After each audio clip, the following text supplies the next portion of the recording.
توی این ویدیو قرار هستش که براتون کاشت قالب انجام بدم. یکی از کاشتایی که الان خیلی مرسوم شده و به راحتی میتونین انجامش بدین، اما نکات مهمی داره که من قراره توی این ویدیو بهتون بگم. الان میخوام کاشت قالبم رو با بیلدر ژل انجام بدم.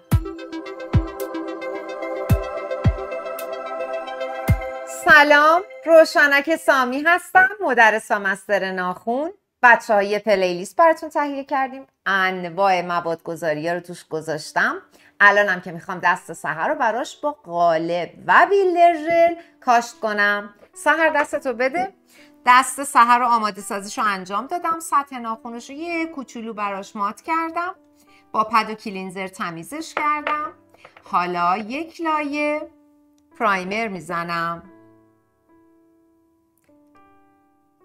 و مثل همیشه برای ژل اولین مرحله‌ای که استفاده می‌کنیم بیس ژل هست. بیس ژلم رو با یه حجم بسیار نازک و مالشی روی سطح ناخن میزنم. بچه‌ها یکی از چیزایی که من می‌بینم بچه‌های هنرجویی که میان پیش من یه موقعی اشکال دارن اینه که اینو خیلی فشار میدن میره به سایدوال ها میماله. خیلی مراقب باشین، این شکلی نباید بشه. به هیچ عنوان مواد شما نباید به کوتیکول و سایدوال ها برخورد کنه. میبینین؟ به این حالت. خب سحر دستتو بذار توی دستگاه.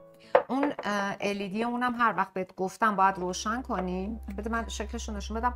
بچه برای کاشت قالب به یه همچین LED هایی نیاز دارین، یا اینایی که چیز شبیه چراغ قوه میمونه، از اونا میتونین استفاده کنین.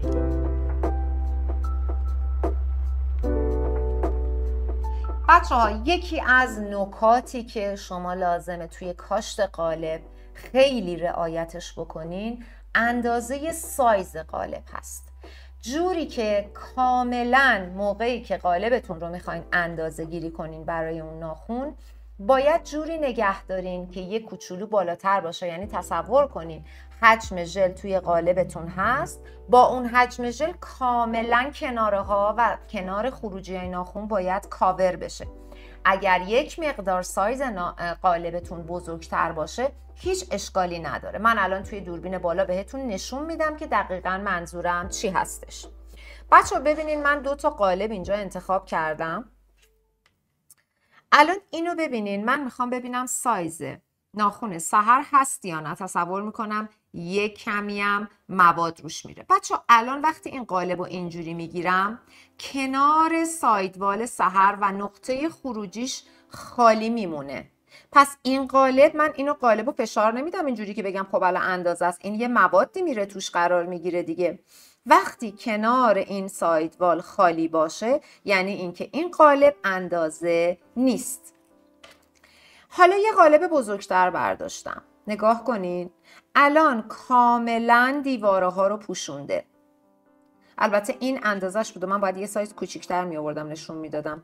ببینین الان که یه ذره اینجوری نگه میدارم سایدوالش رو میپوشونه. بذارین من یه قالب دیگه بهتون نشون بدم منظورم از کوچیک بودن یعنی چی. بچه‌ها ببینین مثلا دارم میگم، اینو نگاه کنین. الان من وقتی نگه میدارم از این ور و اون ور خالی میمونه. نمیدونم تو تصویر میبینین یا نه. قالب باید یه کوچولو سایزش بزرگتر باشه. اینجا رو ببینین. مثلا من اینو وقتی میخوام بذارم اینجا یه حجم موادی هم توش میاد و کاملا خروجی های منو میپوشونه. اگر بزرگتر بود اشکالی نداره چون به شما میتونین بعدش سوهان بزنین کنار خروجیاتون رو، اما باعث میشه موادتون نپره. خب من میخوام با بیلدر ژل کاشتم رو انجام بدم. حالا ببینین که توی قالبم چجوری میخوام مواد بذارم. بچه ها توی کاشت قالب انواع دیزاین ها رو میتونین بذارین که حتما براتون ویدیوشو خواهم گذاشت. الان میخوام که این کاشت رو ساده انجام بدم. قد ناخن رو انتخاب کنین حتما، ببینین که چقدر قراره بلندش کنین. قالب ها مدل های مختلفی دارن که شما میتونین از هر مدلی که دوست دارین استفاده کنین. خب بچه ها خیلی آروم مواد رو توی قالبم پیاده میکنم. تو تصویرم و پخشش میکنم. به کنار سایدوال ها میارم و کمترین قسمتی که لازم مواد داشته باشه در قسمت انتهایی قالب که نزدیک ریشه قرار میگیره هست. ما اینجا رو بچه ها خیلی پر از مواد نمی کنیم و کناره ها یعنی در کنار خروجی هم باید کاملا به اندازه کافی مواد داشته باشه. اگر کم بود میتونین اضافه کنین. من به اندازه مواد گذاشته بودم، اما برای اینکه نشون بدم چجوری میخوام کناره ها رو کاور کنم باز مواد گذاشتم. اگر که زیر قالبتون موادتون بره هیچ جای نگرانی نیست، چون میتونین زیر ناخن رو بتراشین و اوکیش کنین. خب حالا من بهتون اول توضیح بدم که چجوری میخوام قالب رو بذارم. سحر دستتو بیار، اون دستگارم روشن کن. بچه ها ما این حالت کشویی میخوایم این مواد رو بذاریم روی ناخن، یعنی باید این انتها مواد ازش نزنه بیرون. اگر برای شروع کارتون زد بیرون هم اشکالی نداره، چون یه دورگیری ریز میتونین انجام بدین. هر چقدر این تو رو تمیزتر مواد رو روی ناخن بذارین، یعنی قالبتون رو روی ناخن بذارین، دورگیریتون هم کمتر و راحت خواهد بود.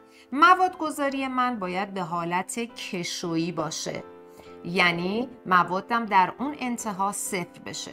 مواد رو به کوتیکول نمی چسبونم. سحر آماده باش، من باید دیگه حرف نزنم، فقط کارم انجام بدم. میاری کجا دقیقاً؟ وقتی که بهت گفتم دقیقاً میاری تو این نقطه. خب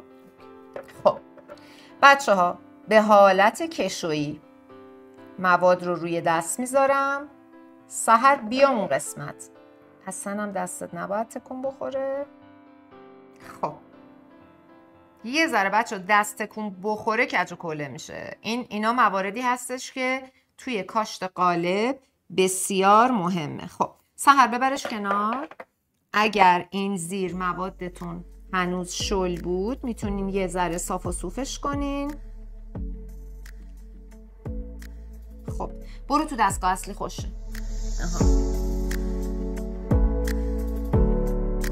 بده به من. خب بچه اون تهش خوش شده بود، قالبمون یکم حرکت کرده بود. حالا قالب رو برمیدارم آروم از روش و بچه ها سطح ناخن به هیچ عنوان نیازی به سوهان کشی نداره. ما فقط باید اون مدلی که دلمون میخواد سر ناخن رو سوهان بزنیم و یا همون کادرش رو. خب من الان با یه سوهان کشی ملو کارم رو تموم میکنم. حالا بچه ها ببینین از کنار خروجی ها مواد نزده بیرون. اگر یک کوچولو قالبم بزرگتر بود ممکن بود این اتفاق بیفته. نکته‌ای که میخوام بهتون بگم توی ریشه است. وقتی که شما موادتون رو خوب بذارین حتی نیاز به دورگیری در قسمت ریشه نداره بچه ها، میبینین؟ یعنی این قسمت صفره. اما اگر موادتون در قسمت ریشه فشار دادین یا در کنار خروجی ها اومد بیرون، با یه سوهان ملو کاملا میتونین اون کناره ها رو ببرین. من ناخن سحر رو سوهان میکشم. میتونم مدل اووال سوهان بکشم، میتونم مدل بادومی براش سوهان بکشم. دیگه کادر این حتی کوتاهش هم میتونستم بکنم یا چیز براش سوهان بکشی کنم، مدل مربع نرم. بذار ببینم که با توجه به ظرافت ناخنت چی براش مناسبه. زیرش هم که حتما باید با چیز ببریم، چون خودت این مدل رو خیلی دوست داری.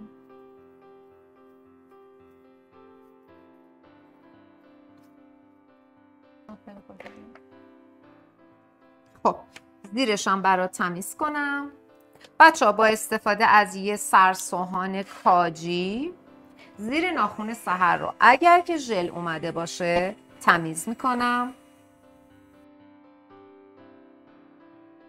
آروم تمیزش میکنم.